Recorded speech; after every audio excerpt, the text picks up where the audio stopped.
Hi friends, जैसा कि हमने आपको कहा था कि 1 अप्रैल से प्रत्येक शाम 6 बजे आपको एक वीडियो उपलब्ध होगा। तो देखिए आपके सामने पहला वीडियो उपलब्ध हो गया है। यदि आप हमारे चैनल पे पहली बार हैं तो चैनल को सब्सक्राइब करके बेल आइकन को दबा दें, जिससे कि हमारे प्रत्येक वीडियो का नोटिफिकेशन मिलता रहे। और प्रत्येक वीडियो का PDF नोट्स पाने के लिए अभी आप टेलीग्राम चैनल को ज्वाइन करें, जहां पे हम अपने प्रत्येक वीडियो का PDF नोट्स अपलोड करते रहते हैं। तो फ्रेंड्स शुरू करते हैं। हम हैं SK चौरसिया और आप देख रहे हैं अपनी YouTube चैनल ट्यूटोरिंग क्लासेस। आइए क्लासेस को शुरू करते हैं। जैसा कि हमारा फिजिक्स का फर्स्ट चैप्टर है प्रकाश का परावर्तन एवं अपवर्तन। तो सबसे पहले लाइट के बारे में जानना बहुत ही जरूरी होता है कि व्हाट इज लाइट। लाइट क्या है? तो प्रकाश वह माध्यम है जिसकी सहायता से हम किसी वस्तु को देख पाते हैं। और प्रकाश से संबंधित एक फैक्ट और है कि प्रकाश जो है हमेशा सीधी रेखा में गमन करती है। और प्रकाश जो है निर्वात में प्रकाश का वेग 3 गुने 10 के पावर 8 मीटर पर सेकेंड होता है। यहाँ से ऑब्जेक्टिव क्वेश्चन पूछा गया है। ये आपके PDF में उपलब्ध नहीं है, इसलिए आप नोट्स बनाना शुरू कर दीजिए, क्योंकि यदि आप जवानी हंस हंस के बिताएंगे तो बुढ़ापा जो है रो रो के बीतेगा। आंखों में नींद है बहुत है, सोना नहीं है, यही वह समय है जिसे खोना नहीं है। अगर इस समय को खो देते हैं तो आप अपने साथ बहुत बुरा कर रहे हैं। तो नोट्स बनाना शुरू कर दीजिए। तो अभी हमने प्रकाश के बारे में बताया कि प्रकाश वह माध्यम है जिसकी सहायता से हम किसी वस्तु को देख सकते हैं। प्रकाश हमेशा सीधी रेखा में गमन करती है और निर्वात में प्रकाश का वेग जो होता है 3 गुने 10 के पावर 8 मीटर प्रति सेकेंड होता है। और ये माध्यम जो होते हैं प्रकाश के माध्यम, ये 2 प्रकार के होते हैं, होमोजीनियस और हेट्रोजीनियस। मतलब प्रकाशीय माध्यम 2 हो गए, समांगी माध्यम और विषमांगी माध्यम। अब ये प्रकाशीय माध्यम क्या है? तो प्रकाशीय माध्यम का डेफिनेशन आप लिख सकते हैं कि प्रकाशीय माध्यम वह क्षेत्र है जिससे होकर प्रकाश वस्तु से निकल के आंखों तक पहुंचती है, प्रकाशीय माध्यम कहलाता है। एज फॉर एग्जाम्पल हवा, पानी, कांच, ताप इत्यादि। अब ये प्रकाशीय माध्यम 2 हो गए। एक हो गए समांगी जिसे होमोजेनियस कहेंगे और एक विषमांगी जिसे हेट्रोजेनियस कहेंगे।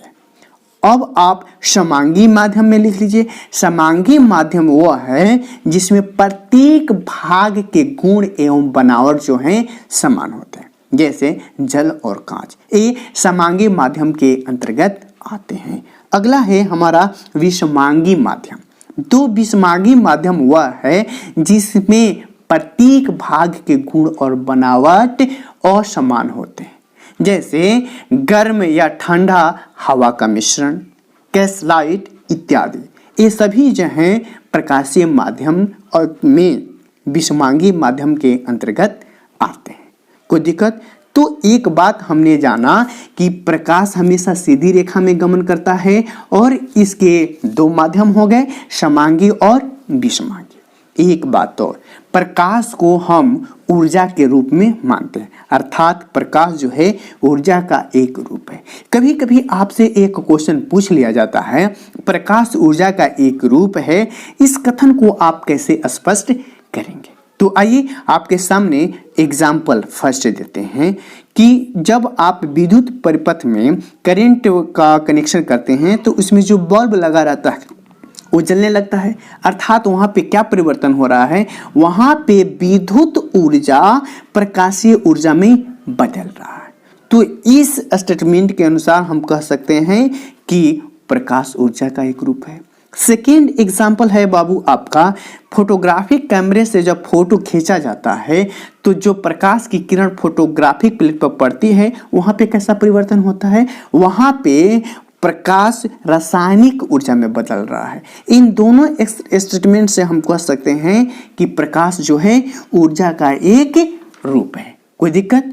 अब एक क्वेश्चन है, अभी आपने देखा कि प्रकाश जो है सीधी रेखा में गमन करता है और प्रकाश के इस माध्यम में यदि एक अपारदर्शी, अभी हम बताएंगे अपारदर्शी क्या है, पारदर्शी क्या है, परभाषी क्या है, यह आगे के वीडियो में आपको पता चल जाएगा। तो फिलहाल एक बात हम आपको समझाना चाहते हैं कि प्रकाश जो है सीधी रेखा में गमन करता है।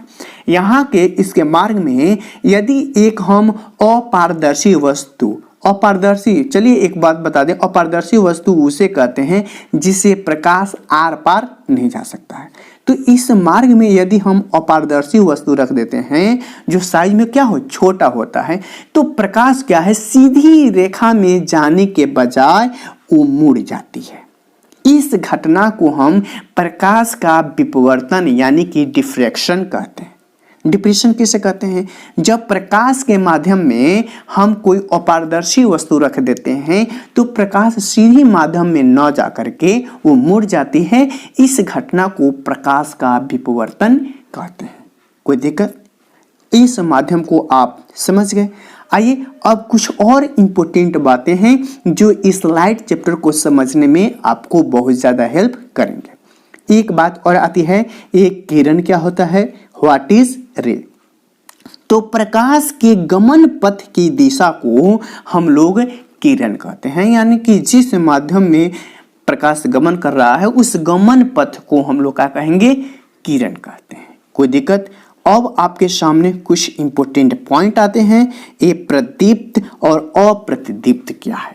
प्रतिदीप वह है जो स्वयं प्रकाश से उत्सर्जित होता है, यानी कि जो स्वयं प्रकाश उत्सर्जित करता है वह हमारा दीप्त कहलाता है। यानी प्रदीप्त जो स्वयं प्रकाश को उत्सर्जित करता है। और अप्रदीप्त क्या है? वैसा वस्तु जो दीप्तिमान न हो या प्रकाश उत्पन्न नहीं करता है वो हमारा अदीप्त कहलाता है। प्रदीप्त का एग्जाम्पल क्या होगा? यानी कि जो स्वयं प्रकाश उत्पन्न करते हैं। इसमें आप सूर्य, तारे, दीपक इत्यादि को रख सकते हैं। और अप्रतिदीप्त यानी जो नॉन ल्यूमिनस है, अप्रदीप्त जो स्वयं प्रकाश उत्सर्जित नहीं होता है, यहाँ पे आप पत्थर, कुर्सी, टेबल इत्यादि रख सकते हैं। यहाँ पे एक बात पूछा जाता है, चंद्रमा दीप्त है कि अदीप्त है? तो चंद्रमा जो है अदीप्त पदार्थ की श्रेणी में रखते हैं। क्यों रखते हैं? क्योंकि यह अपना प्रकाश उत्सर्जित नहीं करता है, बल्कि वह सूर्य के प्रकाश जो उस पर पड़ता है तो उसको परावर्तित करता है और हमें दिखाई देता है। कोई दिक्कत? यानी कि चंद्रमा जो है अदीप्त पदार्थ की श्रेणी के अंतर्गत आता है। तो यहाँ तक आपने समझ लिया दीप्त प्रदीप्त। अगला टॉपिक है हमारा किरण पुंज क्या होता है, यानी कि बीम ऑफ लाइट किसे कहेंगे? तो किरणों के समूह को हम लोग क्या कहेंगे? किरण पुंज कहते हैं। ये तीन प्रकार के होते हैं बाबू, अपसारी, समानांतर, अभिसारी। अब बारी बारी से अपसारी, समानांतर और अपसारी का डिफिनीशन देखते हैं। सबसे पहले जानते हैं अपसारी, यानी अपसारी किरण पुंज क्या है? यानी कि डाइवर्जेंट बीम ऑफ लाइट। कोई दिक्कत? तो वैसा पदार्थ जिससे प्रकाश की किरण होए एक पॉइंट से अन्य डायरेक्शन में फैल जाती है, वो क्या होता है? अपसारी किरण पुंज कहते हैं। कोई दिक्कत? और अभिसारी, अभिसारी में क्या होगा कि वहां पे अनेक पॉइंट से एक बिंदु पर पड़ेगा, वो हमारा हो जाएगा अभिसारी। यानी अभिसारी में अनेक डायरेक्शन से एक पॉइंट पे मिलता है और अपसारी में एक पॉइंट से अनेक डायरेक्शन में जाता है, अन्य दिशाओं में जाता है। यानी कि अपसारी अभिसारी दोनों एक दूसरे के क्या है? अपोजिट है। अगला पॉइंट है समानांतर, यानी कि पैरेलल बीम ऑफ लाइट, यानी कि वैसा किरण पुंज जिसमें प्रकाश की किरणें एक दूसरे के समानांतर हो जाती हैं, उसे हम लोग समानांतर किरण पुंज कहते हैं।